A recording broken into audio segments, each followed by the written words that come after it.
प्रश्नोत्तर सत्संग माध्यम से आज एक प्रश्न आया है जूही श्रीवास्तव बिहार। उनका प्रश्न है कि भक्ति में जिसका मन लीन हो चुका है उसको ज्यादा नियम कानून का पालन करना चाहिए या नहीं, और टेलीफोन में ज्यादा समय बातचीत करना चाहिए या नहीं। बहुत सुंदर प्रश्न है। देखिए, जिसका मन भगवान के भक्ति में लीन हो चुका है, रात दिन केवल प्रभु की याद करता है, भगवान के चिंतन में ही मन रहता है, प्रभु के ख्याल में ही डूबा रहता है, उनको कहाँ समय है बाहर के सो नियम कानून पालन करने के लिए, और ज्यादा बातचीत करने के लिए कहाँ समय है। एक एक मिनट उनके लिए कीमत है। हाँ, संसार में है तो बातचीत कुछ ना कुछ जरूरी चीज करना पड़ेगा, लेकिन जो भक्ति में लीन वाला व्यक्ति थोड़ा सा जहां पर जरूरी हो वहां पर जो है शॉर्टकट में बात करके अपना भगवान का भजन भक्ति ज्यादा बढ़ाना चाहिए। हाँ, अगर कोई ऐसी बात हो, भगवान की भक्ति बढ़ाने वाला कोई चीज हो, ऐसे कोई प्रश्न हो, ऐसे कोई शंका हो, तो जरूर इस विषय में 2, 4, 5, 10 मिनट बात करनी चाहिए, लेकिन वो भक्ति को बढ़ाने वाला चीज होना चाहिए। मेरे पास बहुत सारे ऐसे प्रश्न आते हैं कि तो लोग फालतू से प्रश्न पूछते हैं कितने लोग कि महाराज हमारे घर में जो है पंछी का पंख उड़ के आ गया, घर अशुद्ध हो गया, घर को पूरा धुलाई करना चाहिए कि नहीं। बता, पंख उड़ के आ गया तो उसको हटा दो, हम पानी थोड़ा छीट दो, हो गया, पूछा मार दो। महाराज मैं रास्ते में जा रही थी, एक हड्डी जो है पैर में आ गया, अब मेरे को पूरा स्नान करना पड़ेगा। अरे क्या स्नान, थोड़ा पैर धो दो, छीटा मार दो, पानी हो गया। 21 के दिन जो है कुत्ता अगर मेरे को छू दिया, क्या 21 भंग हो गया। ऐसे बहुत सारे लोग जो है, मतलब जो कोई आग बिना पैर के हाथ की जो है, सर की जो है प्रश्न पूछते रहते हैं। मैं जो है कहूंगा ये नियम कानून जरूर पालन करना चाहिए, लेकिन जिसका मन भक्ति में लगा नहीं है वो व्यक्ति ये सब नियम कानून पालन करे। जिसका मन प्रभु के चरण में लग गया है, राम नाम जप में लग गया है, चिंतन में लग गया है, वो व्यक्ति ये सब बाहर के चीज को ध्यान देंगे तो उसका मन जो है हट जाएगा भगवान से। क्योंकि ना मन एक ही है। मन या तो संसार में लगाओ, या तो नियम कानून पालने में लगाओ, या तो भगवान में लगाओ। तो भगवान में जिसका मन लग चुका है ये सब को ज्यादा ध्यान नहीं देना चाहिए। कितने ऐसे हैं, हमारे गांव में एक ग्वालिन थी, वो जो है कोई राम ने सामने की दीक्षा मंत्र भी नहीं लिया है, क्योंकि भक्ति कुछ नहीं करती, लेकिन बड़ा नियम कानून पालती थी। जैसे कोई उनके घर में आ गया तो जाने के बाद वो जगह को धोएगी, कोई अगर उसको छू दिया तो जाके नहाएगी, कोई उनके बर्तन को अगर छू दिया तो बर्तन को फिर दोबारा बढ़िया से मांजेगी। अगर वो बैठ गई किसी लकड़ी के ऊपर, वो लकड़ी में आकर के दूसरा बैठ गया तो पूरा जाकर नहाएगी। तो मैं एक दिन बोला कि तुम इतना नियम कानून पालन कर रहे हैं, तो राम ने साम ने भक्ति ने, इससे क्या होगा? उसके पास कोई जवाब नहीं। तो बहुत सारे सब फालतू लोग सो नियम पालते, लेकिन भगवान का हृदय में कोई भक्ति नहीं। तो भगवान का भक्ति पूजा पाठ, ये भगवान ध्यान स्मरण चिंतन ये प्रधान है। नियम कानून जरूर पालने चाहिए, लेकिन ये सब नए में सो किया जाता है।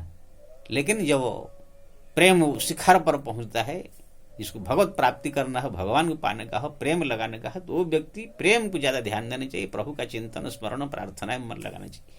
ये सब चीज में ज्यादा ध्यान देंगे तो मन इधर चला जाएगा। इसलिए ये सब चीज के बारे में ज्यादा पूछताछ करने की जरूरत नहीं है। और जो टेलीफोन में बात है वो भी बहुत जरूरी चीज हो तो पूछने का, नहीं तो ज्यादा समय भगवान की कीर्तन भजन में लगाना चाहिए।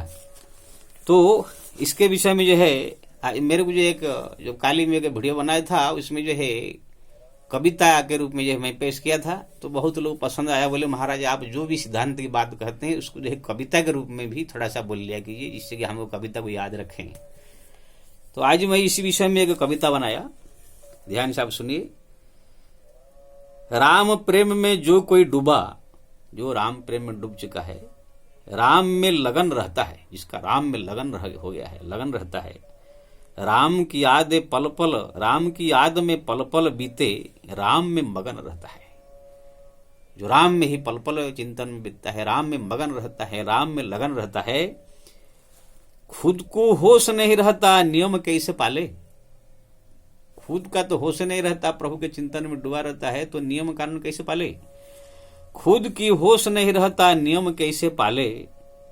खुद को तो संभाल नहीं सकता, नियम को कैसे संभाले। खुद को संभाल नहीं सकता है तो नियम कैसे संभाले। खुद की तो होश नहीं रहता, नियम कैसे पाले। खुद को तो संभाल नहीं सकता, नियम कैसे संभाले। उदाहरण, सबरी ऐसे मगन हुई, झूठा बेर खिला दिया। सबरी को मालूम था कि मैं झूठा बेर भगवान भो नहीं ले जाता है, लेकिन ऐसे मगन हुई कि उनको होश नहीं रहा। सबरी ऐसे मगन हुई, झूठा बेर खिला दिया। गोपियां ऐसे मगन हुई, पुत्र को चूल्हा में जला दिया। और उसे बनाती रहती थी, भगवान के प्रेम में इतना मगन रहती थी, अपने बच्चे को चूल्हा में, लकड़ी की जगह पर चूल्हा में डाल लेती थी। सबरी ऐसे मगन हुई, झूठा बेर खिला दिया। गोपियां ऐसे मगन हुई, पुत्र को चूल्हा में जला दिया। विदुरानी ऐसे मगन हुई, केले के छिलका खिला दिया। जब विदुर घर में भगवान पधारते, विदुरानी जो है केला लाई पक्का, वो छिलका निकाल के गुद्दा जो रस को जो फेंक देती थी, वो केला का छिलका ही उन्हें खिलाई थी। भगवान भी प्रेम से खा लेते थे। तो वो इतना मगन थी कि ये सब नियम कानून भूल जाते थे वो लोग। सबरी ऐसे मगन हुई, झूठा बेर खिला दिया। गोपियां ऐसे मगन हुई, पुत्र को चूल्हा में जला दिया। विदुरानी ऐसे मगन हुई, केले का छिलका खिला दिया। गोवर्धन धनदास कहे, नियम कैसे पाले, जिसने मन को राम रस पिला दिया। गोवर्धन दास कहे, मैंने ये अपना कविता है बनाया हूं। गोवर्धन दास कहे, नियम कैसे वो पाले, जिसने मन को राम रस पिला दिया। है? खुद को तो संभाल नहीं सकता, नियम कैसे संभाले। सबरी खुद की तो होश नहीं रहता, नियम कैसे पाले। सबरी ऐसे मगन हुई, झूठा बेर खिला दिया। गोपियां ऐसे मगन हुई, पुत्र को चूल्हा में जला दिया। विदुरानी ऐसे मगन हुई, केले की छिलका खिला दिया। गोवर्धन दास कहे, नियम कैसे पाले, वो जिसने मन को राम रस पिला दिया। तो जिसने भगवान का रस पी लिया, जिसने भगवान का भक्ति में डूब गया, जिनका मन पूरी तरह से रम गया, जैसे कोई शराबी आदमी शराब पीकर मगन हो जाता है, ऐसे जो रम गया वो केवल भक्ति में रहता है। ये नियम कानून सब उनसे पालन हो नहीं सकता है। लेकिन इसका मतलब नहीं कि नियम कानून का कोई विरोध में कर रहा हूं। वो नए नए लोग को, जो अभी मन लगा नहीं है, जिसको भगवत प्राप्ति करने की ललक नहीं जगी है, अभी अभी नए नए पूजा पाठ शुरू कर रहे हैं, वो व्यक्तियों के लिए सब नियम कानून ये सब पालने चाहिए। लेकिन जैसे आपका मन भक्ति में रम जाएगा, आपका मगन होने जाएंगे, उसके भक्ति में डूब जाएंगे, प्रभु की याद के बिना आपको बेचैन होने लगेगा, ऐसे अगर परिस्थिति आपके जीवन में आ गया है, तो फिर ये सब नियम कानून के चक्कर में पड़ेंगे, तो आपका उधर भक्ति कम हो जाएगा। इसलिए जूही जी, आप जो है जो पूछा, आपको शायद समझ में आ गया होगा। आप जो ज्यादा नियम कानून के चक्कर में मत पड़िए। भक्ति एक ऐसा चीज है, अगर भक्ति में डूबा हुआ व्यक्ति से कुछ भी नियम कानून टूट जाता है, तो भी भगवान उसको जो है सब कुछ सफाई कर देते हैं।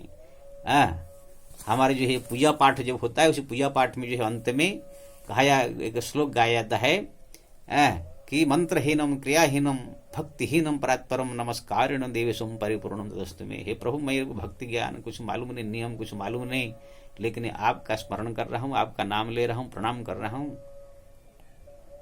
क्षमा कीजिए। ऐसे कहकर कह देने से भगवान जो भी उसमें गलती होगा सब माफ कर देते हैं। तो ऐसे भगवान का नाम जप कर जो डूबा हुआ आदमी रहता है भक्ति में, उनसे अगर किसी प्रकार के नियम का विरोध हो गया, खंडित हो गया, कुछ हो गया, तो भगवान सब जो है उसको माफ करके अपना शरण मिल लेते हैं। इसलिए भक्ति करने वाले को ज्यादा भक्ति में ध्यान देवे, नियम कानून तो आवश्यकता अनुसार जो जरूरी हो पालन करे। अब यहाँ टेलीफोन की बात है, ये सब आलतू फालतू चीज नियम कानून के बारे में पूछने की जरूरत नहीं। केवल भक्ति संबंधी कोई बात ऐसे हो, पूछ करके जो है उसको जो है पालन करना चाहिए। बाकी जो है भक्ति में ही ज्यादा मगन रहना चाहिए। जय श्री राम।